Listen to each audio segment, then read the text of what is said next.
साधना विभाग जैन विश्व भारती लाडनू राजस्थान चम्माड़ी समा प्रेक्षा ध्यान शिविर दिनांक 29 दिसंबर 1986। प्रवचनकार युवाचार्य श्री महाप्रज्ञ।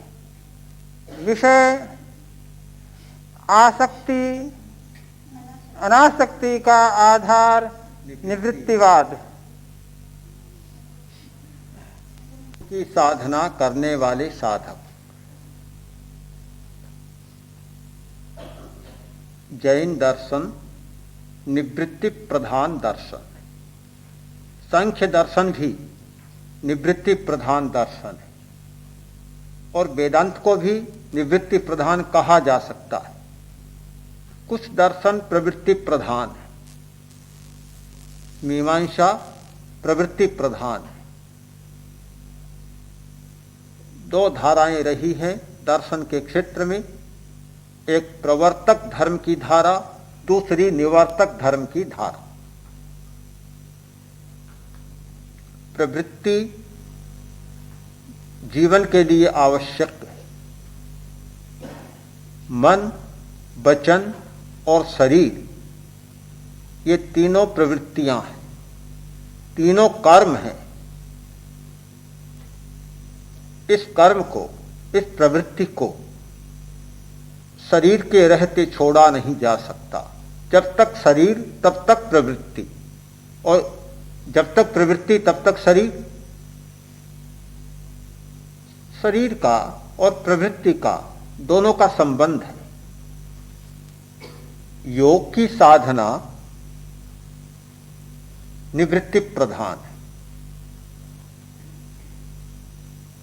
योग के आचार्यों ने कहा, शरीर को शिथिल करो, मौन करो और मन को एकाग्र करो या अमन बनो। अमन होना निवृत्ति है, शरीर का स्थिर होना निवृत्ति है, मौन होना निवृत्ति है।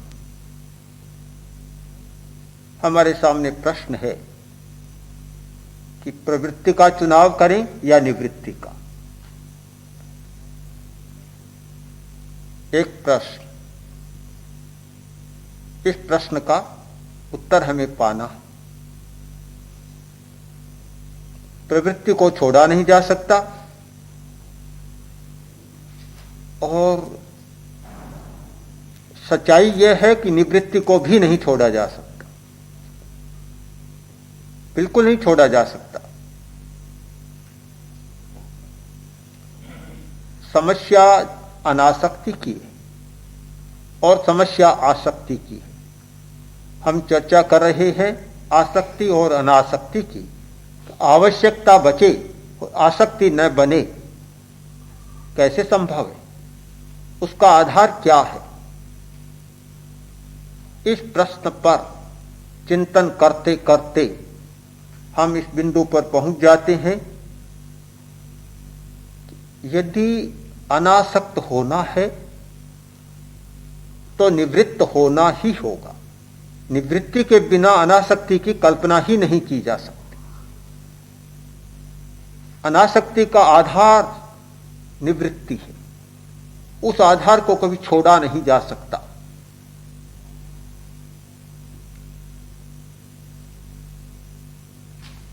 निवृत्ति में से जो प्रवृत्ति निकलती है उसका नाम है अनासक्ति, और प्रवृत्ति में से प्रवृत्ति निकलती है उसका नाम है आसक्ति।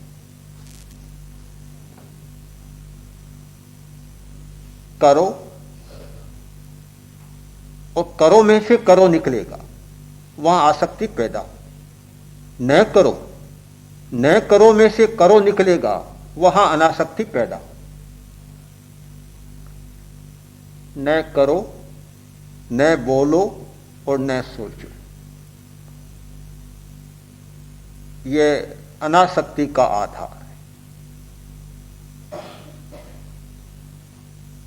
कैसे संभव होगा जीवन, कैसे चलेगा कि न करो, न बोलो, न सोचो? फिर तो पत्थर बन गए, जड़ बन गए, कुछ भी नहीं होगा। एक सीमा में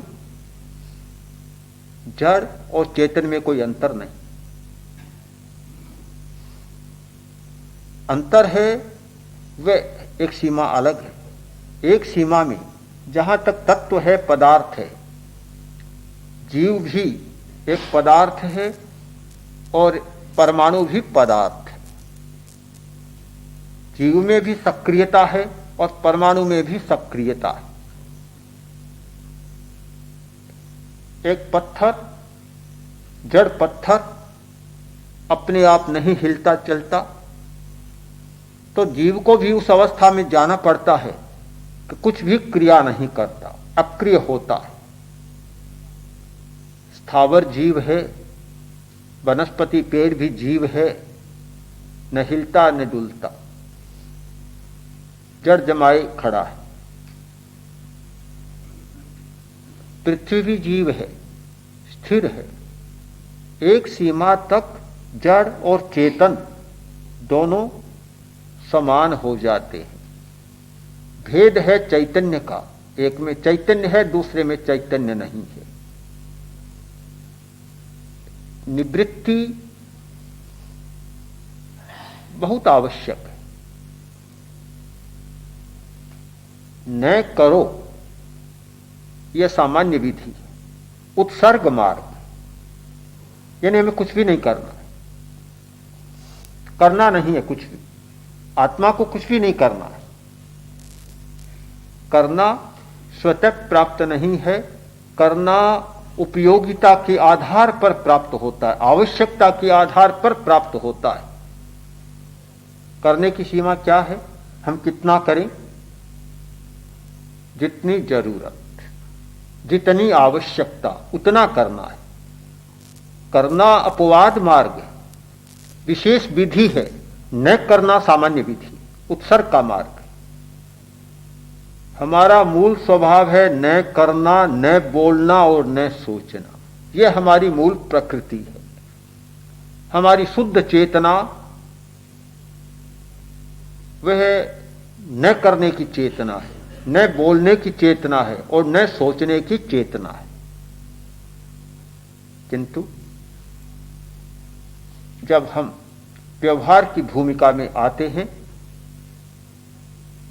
जीवन यात्रा को चलाना होता है, वहां विशेष मार्ग का आलंबन लेना जरूरी है। वह विशेष मार्ग है करना। अब न करने में से करना निकला तो कर्तव्य का विवेक होगा।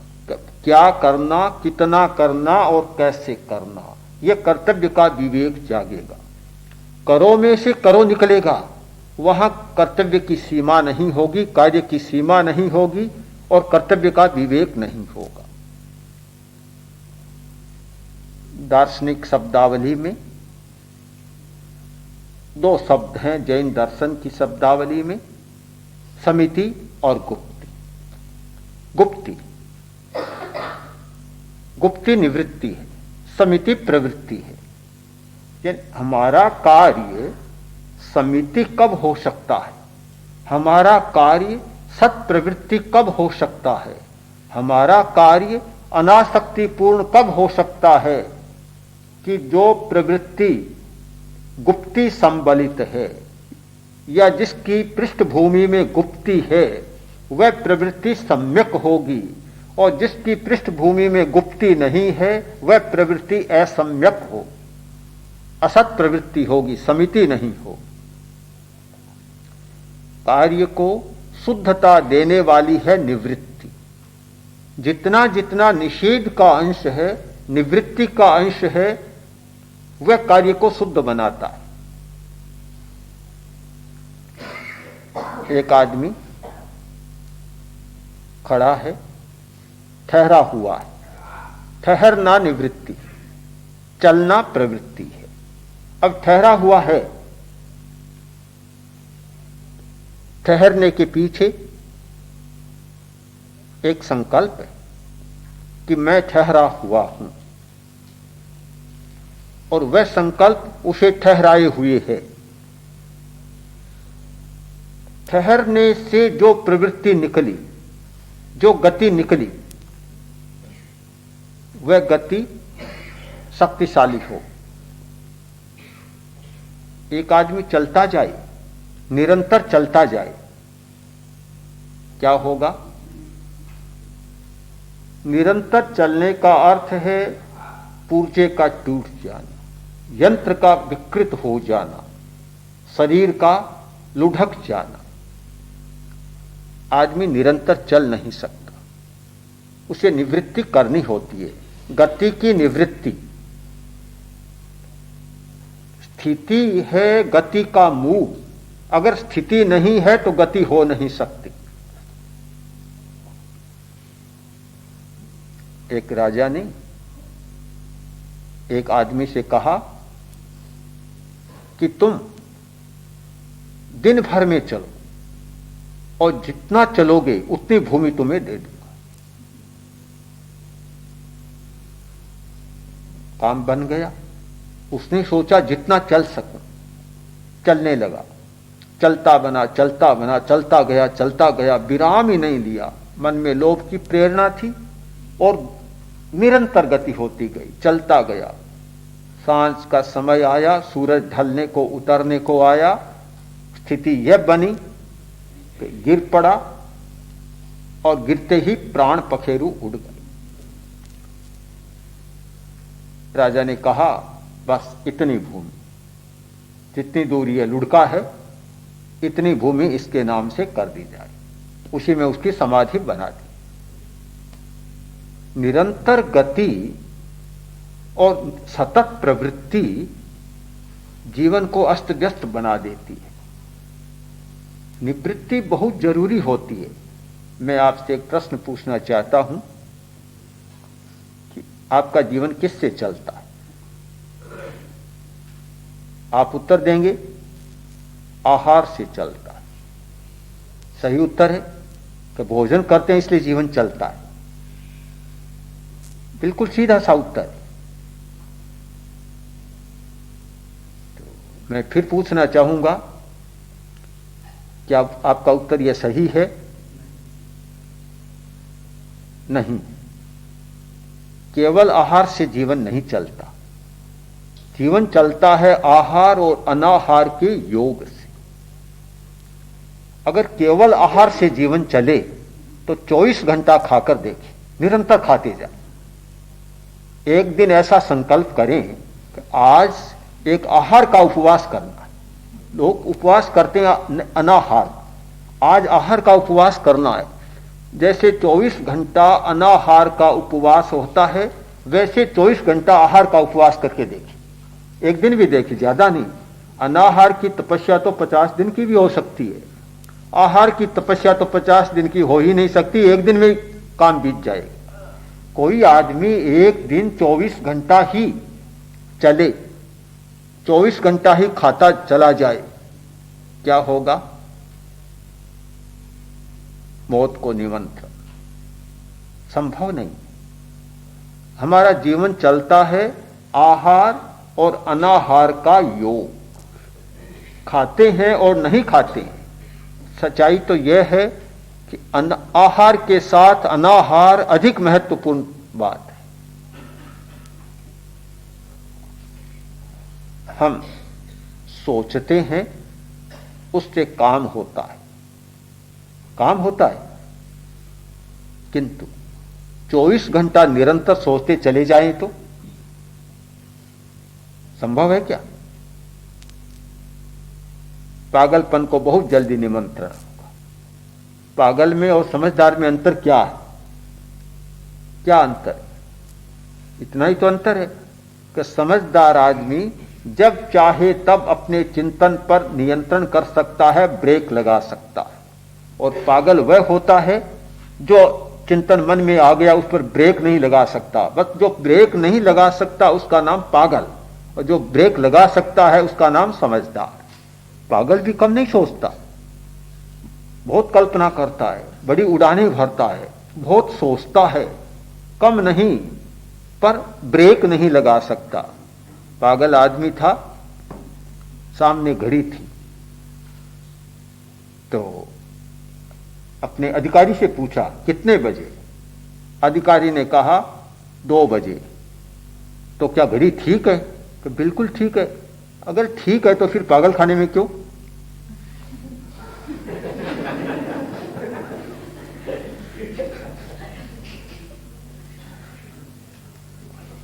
फिर तो और कहीं होनी चाहिए। पागल भी बहुत ठीक बातें करता है, सोचता है, ठीक बातें करता है। बड़े समझदार भी होते हैं, बड़े समझदार होते हैं।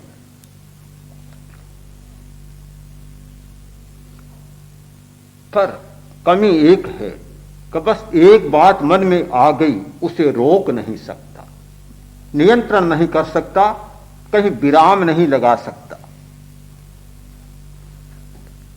बहुत सोचना, निरंतर सोचना दिमाग को पागल बना देता है। निरंतर बोलना आदमी को पागल बना देता है, शक्ति को क्षीण कर देता है।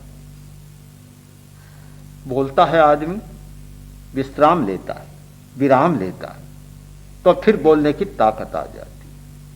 24 घंटा बोलता ही चला जाए, लोग कहते हैं कुत्ते की खोपड़ी, उसे कुत्ते की खोपड़ी कहा जाता है, जो बक बक करता ही रहता है, भौंकता ही रहता है, कभी विश्राम ही नहीं लेता। और जो बोलना ही सीखा है, न बोलना न सीखा, वह ज्यादा झूठ बोलने वाला होगा, झूठ बोलने वाला। और बड़ी विचित्र आदत हो जाती है उसकी। अधिक बोलने की प्रवृत्ति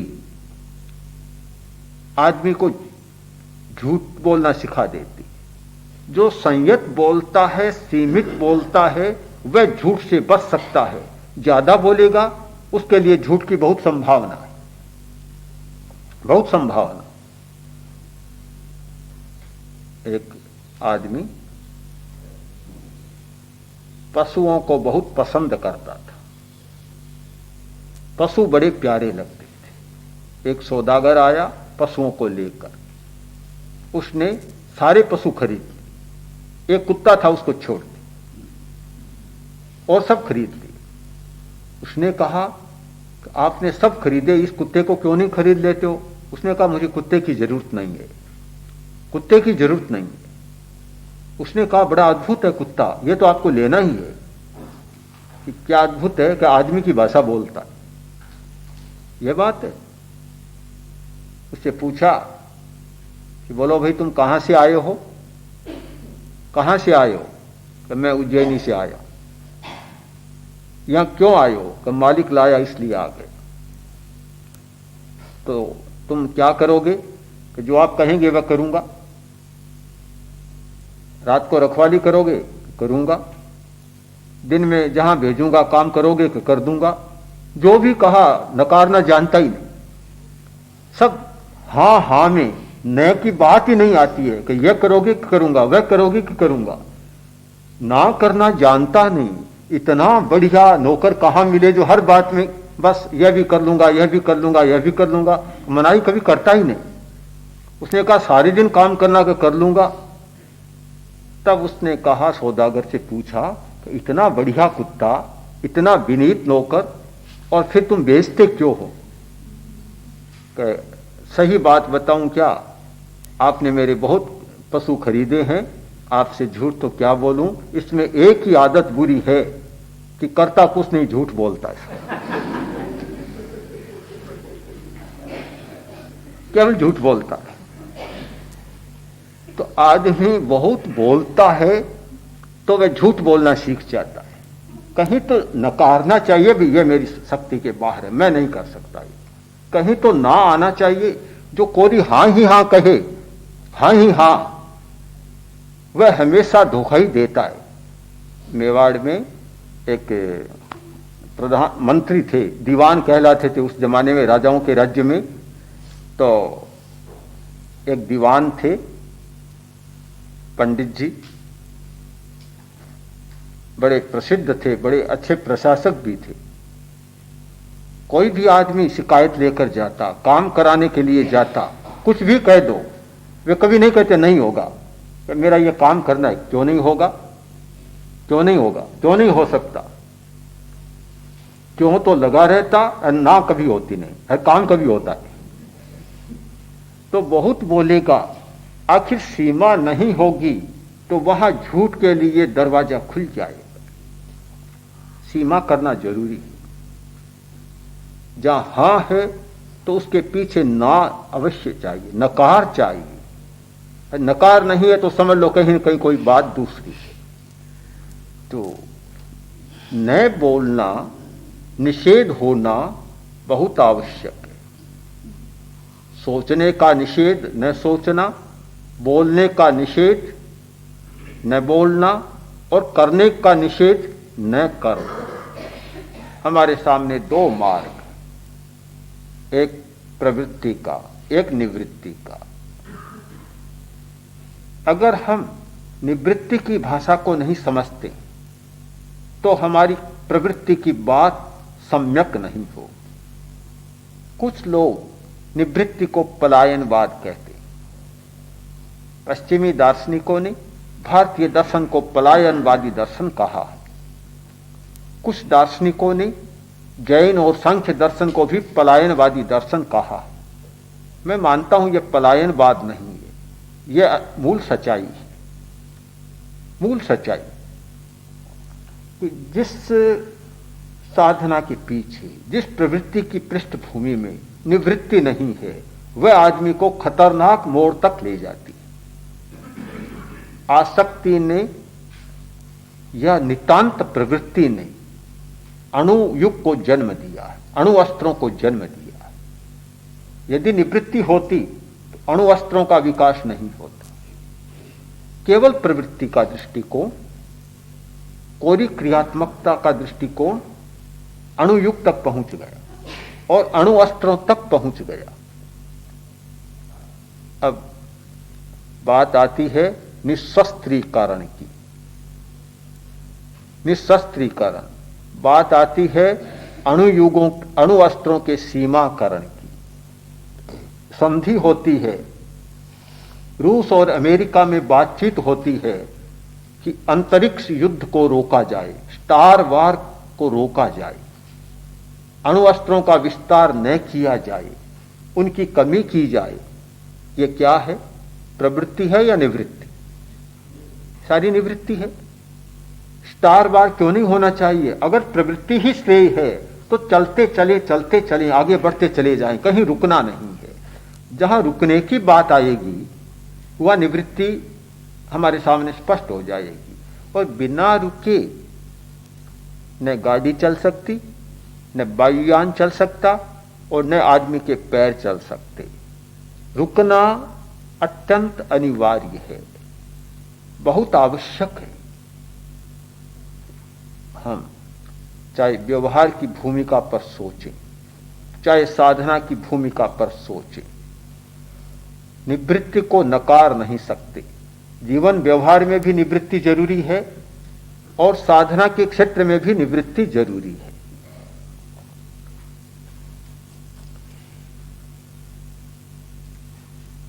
श्वास लेना एक आवश्यक प्रक्रिया है कि श्वास के बिना कोई आदमी जी नहीं सकता।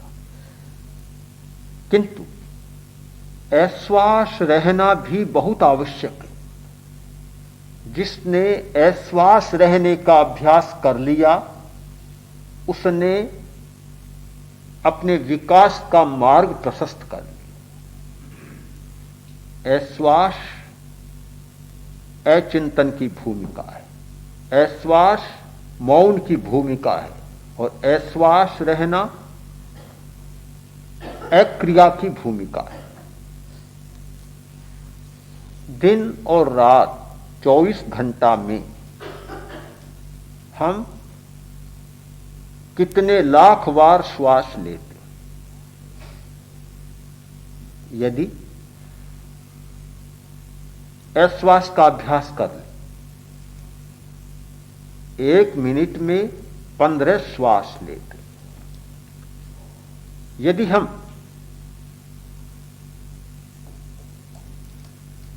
एक श्वास के साथ 2 सेकंड का श्वास कर लें कितना परिवर्तन होगा, स्थिति कितनी बदल जाएगी। दिन भर में कुल मिलाकर और हमारे 20-25 मिनट भी ऐश्वास के बीत जाते हैं, इसका मतलब है कि हमारी जीवनी शक्ति बढ़ जाएगी, हमारी कर्मजा शक्ति बढ़ जाएगी और हमारी मस्तिष्क की शक्ति बढ़ जाएगी। श्वास का संयम करना, कुंभक करना, जीवनी शक्ति को विस्तार देना है, लंबा करना है। श्वास का संयम करना, चिंतन को प्रखर बनाना है, शक्ति को प्रस्फुटित करना है। तो श्वास का मूल्य जैसा जानते हैं उतना ही ऐश्वास का मूल्य है, ऐश्वास का, बल्कि कुछ अर्थों में ज्यादा है। प्रेक्षा ध्यान के शिविर में आने वाले लोग देखने की बात सीखते हैं कि देखना है, पर प्रेक्षा ध्यान का अंग केवल देखना ही नहीं है, एक अंग है, उसके साथ श्वास का संयम भी जुड़ा हुआ है, एक निवृत्ति, उसके साथ कायोत्सर्ग जुड़ा हुआ है, एक निवृत्ति, काय गुप्ति, कायोत्सर्ग, कायोत्सर्ग प्रतिमा, निवृत्ति का मार्ग, उसके साथ कंठ का कायोत्सर्ग भी जुड़ा हुआ है, अंतर्मौन जुड़ा हुआ है, अंतर्मौन, एक निवृत्ति का मार्ग, उसके साथ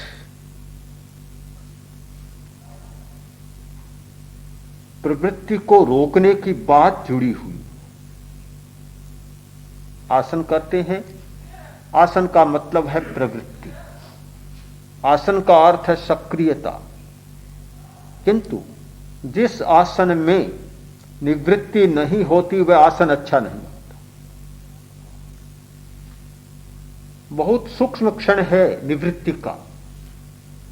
सर्वांगासन कर रहे हैं और सर्वांगासन में यदि स्थिरता नहीं है, निवृत्ति नहीं है, तो सर्वांगासन ठीक नहीं होगा। जैसे ही सर्वांगासन किया और करने के बाद बिल्कुल स्थिर होना चाहिए, कहीं हलन चलन नहीं, कोरा जैसे कोई प्रतिमा ही खड़ी है।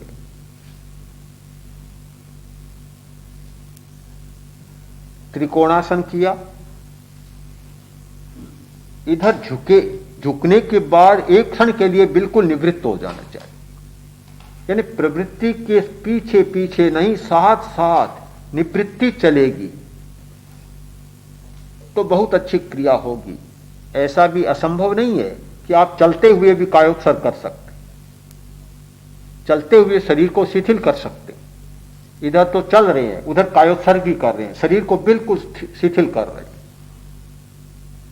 यह जिस दिन अभ्यास हो जाता है, यह साधना हो जाती है, वह साधना एक परिपक्व साधना और आनंद देने वाली साधना होती है।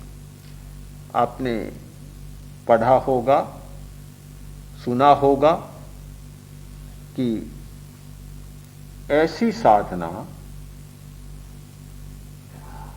सरसों का ढेर, ऊपर आदमी नाच कर रहा है, सरसों का एक दाना भी इधर से उधर नहीं, यह निवृत्ति की साधना।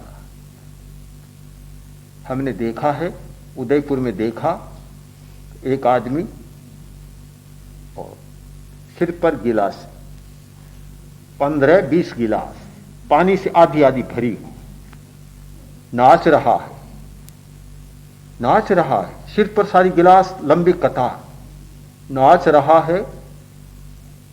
स्टेज से नीचे उतरा और ऊपर आ गया, पट पड़ा है, पट पर चढ़ गया, नीचे आ गया, थाली पड़ी है, थाली में पैर रखा और मेज पर आ गया। सारे कर्तव्य दिखाता है, एक भी गिलास इधर से उधर नहीं होती। ये क्या है? ये प्रवृत्ति में निवृत्ति की साधना। हम श्वास लें और श्वास में अश्वास की साधना। सुझाव दिया जाता है कि दीर्घ श्वास लें, श्वास को देखें, पर सबसे ज्यादा किसको देखना है? कि श्वास को तो देखना है, किंतु उस क्षण को पकड़ना है कि श्वास के बीच में एक अश्वास का क्षण आता है। श्वास चल रहा है, श्वास को तो देखेंगे, पर एक क्षण आता है अश्वास का कि जहां श्वास बिल्कुल शांत रहता है। श्वास भीतर गया, फेफड़े में फैला और फिर बाहर आएगा। बीच में जो अश्वास का क्षण है उसे पकड़ना है। हृदय की गति, हृदय धड़क रहा, गति हो रही, हृदय पर ध्यान किया नहीं जाता, करना भी अच्छा नहीं होता लंबे समय तक, किंतु नियम तो वही चल रहा है कि प्रवृत्ति के पीछे निवृत्ति। शरीर विज्ञान के अनुसार हृदय 1 सेकंड धड़कता है तो 2 सेकंड विश्राम करता है, अर्थात 24 घंटा में 8 घंटा ही धड़कता है, 16 घंटा विश्राम करता है, निवृत्ति करता है। निवृत्ति हमारी हर प्रवृत्ति के साथ जुड़ी हुई है। यदि हम इस सच्चाई को समझ लें और जीवन व्यवहार में उसका उपयोग करें तो अनासक्ति का स्रोत खुल जाएगा।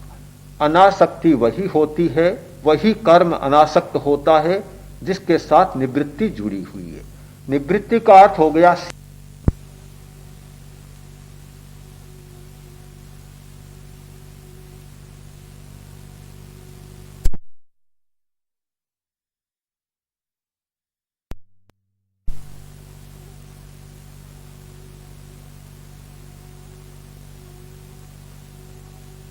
पर इतने से ज्यादा नहीं, इतने से ज्यादा संग्रह नहीं करूंगा।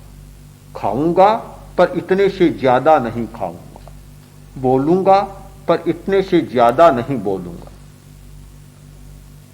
सोचूंगा पर इतने से ज्यादा नहीं सोचूंगा। हर प्रवृत्ति के साथ आप निवृत्ति को जोड़ें तो अनासक्ति की साधना अपने आप हो जाएगी। जो लोग केवल अनासक्ति की चर्चा करते हैं, कोरी अनासक्ति की चर्चा, और साथ में सीमाकरण नहीं करते, निवृत्ति की बात नहीं जोड़ते, वे बहुत ज्यादा आसक्त हो जाते। कल एक प्रश्न था कि धन का बहुत विस्तार कर दिया जाए, संपदा का बहुत विस्तार कर दिया जाए तो अनासक्ति आ जाती है। अनुभव ऐसा नहीं बताता। जिन लोगों ने विस्तार किया है, साम्राज्य का विस्तार किया, आसक्ति बढ़ती ही चली गई। सूत्र मान लिया कि सफलता पर सफलता। सिकंदर कब अनासक्त बना था? सफलता पर सफलता मिलती गई, आसक्ति बढ़ती चली गई। जीवन भर अनासक्त नहीं बना, केवल मरते क्षण अनासक्त बना था। मरते क्षण इस सच्चाई का अनुभव हुआ कि इतनी भाग दौड़, परिणाम क्या आया। तब कहा कि मेरे हाथ ऐसे खुले रख देना, दुनिया को बताना कि इतना किया, साथ में कुछ भी नहीं ले जा रहा, कुछ भी नहीं ले जा रहा। ऐसा ही एक प्रसंग बना कि एक राजा अपराजित, जीत कर आया और अपनी मां के पास गया, प्रणाम किया।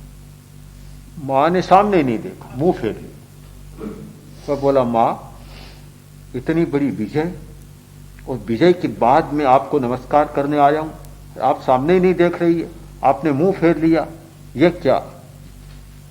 मां बोली, बेटा, तेरी विजय मुझे अच्छी नहीं लग रही। भला कोई मां ऐसी बात कह सकती? अच्छी नहीं लग रही। जो मां सारी दुनिया तो प्रशंसा कर रही है, तुम्हें अच्छी नहीं लग रही है, ये कैसे? कि नहीं, मुझे अच्छी नहीं लग रही, बिल्कुल अच्छी नहीं लग रही। कितने लोगों को मारता है, कितना संहार होता है, और संहार के बाद विजय करता है, आखिर होगा क्या? तो मुझे एक बात बता कि इतनी विजय कर ली, अब क्या करेगा? कि मां और पड़ोसी राज्यों को जीतूंगा, उनको जीत लेगा, फिर क्या करेगा? कि फिर आसपास के राजाओं को जीतूंगा। फिर क्या करेगा कि जितने राजा है सबको जीत लूंगा। फिर क्या करेगा कि फिर शांति से बैठूंगा। माँ बोली, मूर्ख कहीं का, फिर शांति से बैठेगा तो पहले ही शांति से क्यों नहीं बैठ लेता है? इतनों का संहार करके शांति से बैठेगा। आखिर हर आदमी को कहना पड़ेगा कि फिर शांति से बैठूंगा। युद्ध होता है, महायुद्ध, बड़े बड़े युद्ध। अंतिम अवस्था क्या है? आज तक के पूरे इतिहास को देखें, युद्धों का इतिहास, अंतिम अवस्था संधि।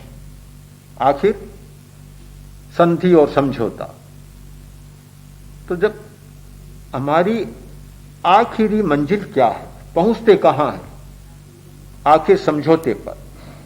आजकल न्यायाधीश भी समझौता करा रहे, जो लोक अदालतें खुली हैं परस्पर में समझौता करा रहे, संधि करा रहे। आखिरी मंजिल है संधि या समझौता, अर्थात निवृत्ति, युद्ध से, लड़ाई से निवृत्त होना। चाहे पहले देखें, बाद में देखें, साथ साथ देखें। जिस प्रवृत्ति के साथ, जिस प्रवृत्ति के पहले या पीछे निवृत्ति आती ही है, तो वह प्रवृत्ति कष्टदायक नहीं होती, सरल हो जाती। हम फिर इस सच्चाई का अनुभव करें, साधना करने वाला इस सच्चाई को ठीक अनुभव करे कि निवृत्ति का जीवन में अभ्यास करना है। शिविर में आए हैं, घरवार को छोड़कर आए हैं, प्रवृत्ति सीखने नहीं आए। प्रवृत्ति तो बहुत जानते हैं, घर में करते ही है। यहां जो पढ़ने आए हैं वह है निवृत्ति, यानी निषेध को सीखने आए हैं। मुझे कोई संकोच नहीं। आज के मनोवैज्ञानिक युग में नकार पर बहुत एक चिन्ह लगा दिया कि नकार की भाषा में नहीं बोलना चाहिए। हम इसमें विश्वास नहीं करते। निषेध भी बहुत आवश्यक है। आप भोजन करना जानते हैं, यहां क्यों आए? तो भोजन न करना सीखना है। मिर्च मसाले खाते हैं, पर मिर्च मसाला कैसे छोड़ना यह सीखने आए हैं। चीनी बहुत खाते हैं, चीनी कैसे छोड़ना, नमक को कैसे कम करना यह सीखने आए हैं। यह सीखने नहीं आए हैं कि बढ़िया रसोई कैसे बनाई जाती। शीरा, जलेबी, लड्डू, कतली कैसे बनाई जाती है यह सीखने नहीं आए, या कैसे खाई जाती है, कितनी खाई जाती है, यह सीखने नहीं आए हैं। नए खाने की बात सीखने आए, नए सोचने की बात सीखने आए हैं कि नए सोचना कैसे सीखें, यानी किस प्रकार मन को एकाग्र कर सकें और नए सोचने की बात समझ में आए। तो एक भाषा में कहा जा सकता है कि प्रेक्षा ध्यान में आने का अर्थ है निवृत्ति का अभ्यास। निवृत्ति का अभ्यास जो कि हमारी दुनिया ने भुला दिया, विसार दिया। बहुत आवश्यक था निवृत्ति का अभ्यास। और यदि आपके जीवन में प्रवृत्ति और निवृत्ति का संतुलन होता है तो वह सबसे बढ़िया जीवन होगा। यदि कोई मुझे पूछे कि श्रेष्ठ जीवन की परिभाषा क्या है, तो मैं निसंकोच कहना पसंद करूंगा कि जिस जीवन में प्रवृत्ति और निवृत्ति का संतुलन है वह श्रेष्ठ जीवन है, सबसे बढ़िया जीवन है। और जिस जीवन में प्रवृत्ति और निवृत्ति का संतुलन नहीं है वह बिल्कुल घटिया जीवन। कोरी निवृत्ति तो चल नहीं सकती,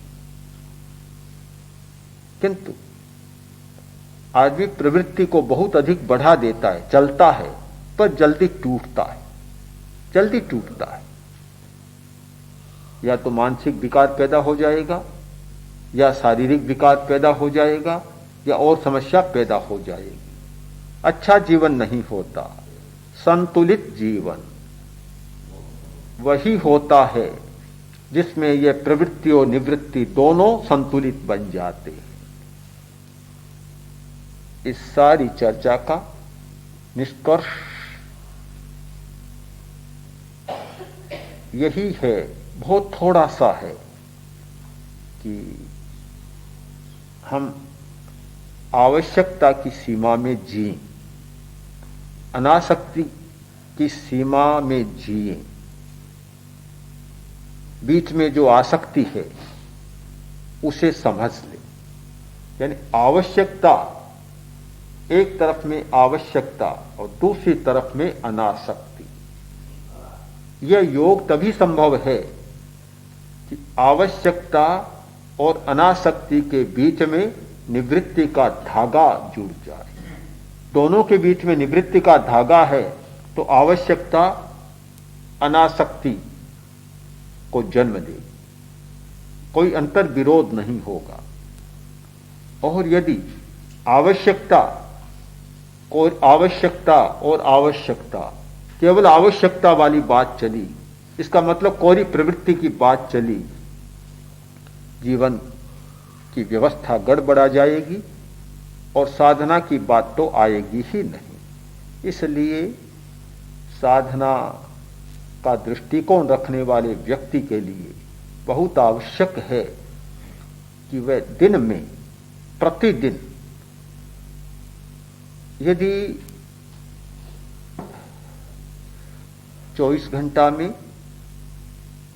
20-22 घंटा प्रवृत्ति करता है तो एक दृष्टिकोण बनाए कि घंटा 2 घंटा निवृत्ति का भी बिताए। यह निवृत्ति का सूत्र आपके जीवन विकास का बहुत बड़ा सूत्र बन सकता।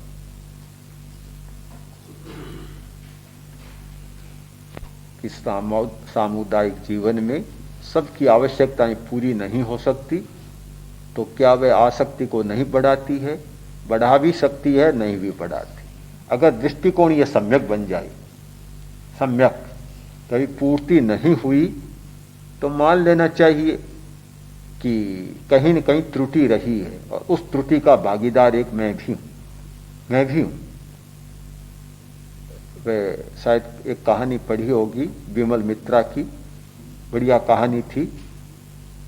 गिर गए, मेन हॉल में गिर गए कलकत्ता, तो सुकुमार से विमल मित्रा उनके पास गए, बड़े उपन्यासकार अच्छे। उन्होंने कहा कि आपके इतनी चोट आई, आपको मुकदमा कर देना चाहिए, सरकार पर केस करना चाहिए। तो सुकुमार सेन ने कहा, विमल, हमारी व्यवस्था ही ऐसी है, सरकार भी दोषी है, तुम भी दोषी हो, मैं भी दोषी हूं, मुकदमा कौन किस पर करेगा? तो उस व्यवस्था में हम सब दोषी हैं, तो कौन किस पर केस करेगा? ये अगर सोच लेता है तब तो आसक्ति बढ़ती नहीं है। यह नहीं सोचता और यह सोचता है देखो मुझे मिला नहीं, सारा नहीं, दृष्टिकोण यह मिथ्या होगा तो आसक्ति बढ़ भी सकती। तो यह हमारे सम्यक दर्शन और मिथ्या दर्शन पर निर्भर है। निवृत्ति का परिणाम तो प्रत्यक्ष दिखाई देता है, निवृत्ति का नहीं।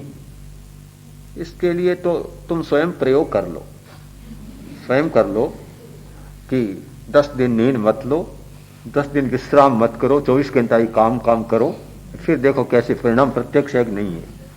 प्रत्यक्ष दिखता है, हर आदमी जानता है, दिखता है। जानबूझकर आंख मिचौनी कर रहे हैं, आंख मिचौनी मिट जाए बस।